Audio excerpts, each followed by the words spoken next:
পুলিশের সাথে ধাওয়া, পাল্টা ধাওয়া ও বিচ্ছিন্ন ঘটনার মধ্য দিয়ে রাজশাহী ও সিলেট বিভাগে পালিত হয়েছে জামায়াতের ডাকা আধা বেলা হরতাল।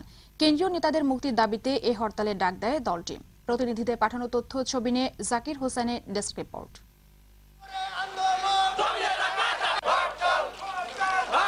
জামাতের কেন্দ্রীয় ভারপ্রাপ্ত সেক্রেটারি ডাক্তার শফিকুর রহমানের মুক্তির দাবিতে সিলেট বিভাগের 4টি জেলায় এবং প্রচার সম্পাদক তাসনিম আলমের মুক্তির দাবিতে রাজশাহী বিভাগের 8টি জেলায় এই হরতালের ডাক দেয় দলটি।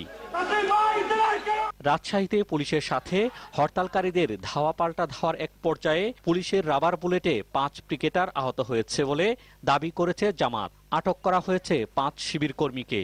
সকালে নগরীর বিনোদপুর, কাজলা সহ কয়েকটি স্থানে পুলিশের সাথে পিকেটারদের ধাওয়া পাল্টা ধাওয়া হয়।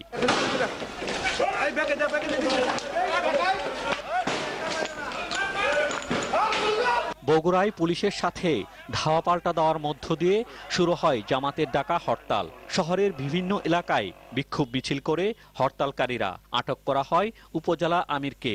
এ সময় পুলিশের টিয়ারশেল ও রাবার বুলেটে আহত হয় 20 জন। প্রায় অর্ধশত গাড়ি ভাঙচুর করে পিকেটাররা।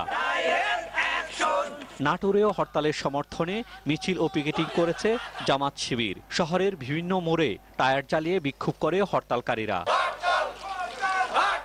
চাঁপাইনবাবগঞ্জ রাজশাহী সড়ক অবরোধ করে বিক্ষোভ করে হরতালকারীরা। এ সময় বিশ্বরোড মোড়ে মিছিলকারীদের ধাওয়া করে ছত্রভঙ্গ করে দেয় পুলিশ। সিরাজগঞ্জে ঢাকা বগুড়া মহাসড়কে ট্রাক ও বাস ভাঙচুর করে পিকেটাররা। বিভিন্ন রাস্তায় টায়ার জ্বালিয়ে বিক্ষোভ করে তারা। এছাড়াও নওগাঁতে শান্তিপূর্ণভাবে হরতাল পালিত হয়। এদিকে সকাল থেকেই সিলেট নগরীর কাজলশাহ, মীরবাজার সহ অন্যান্য স্থানে হরতালের সমর্থনে মিছিল করে জামাত শিবির কর্মীরা। রাস্তায় টায়ার জ্বালিয়ে ব্যারিকেড তৈরি করে তারা। এছাড়াও হবিগঞ্জ, সুনামগঞ্জ, মৌলভীবাজারে হরতাল পালিত হয়েছে।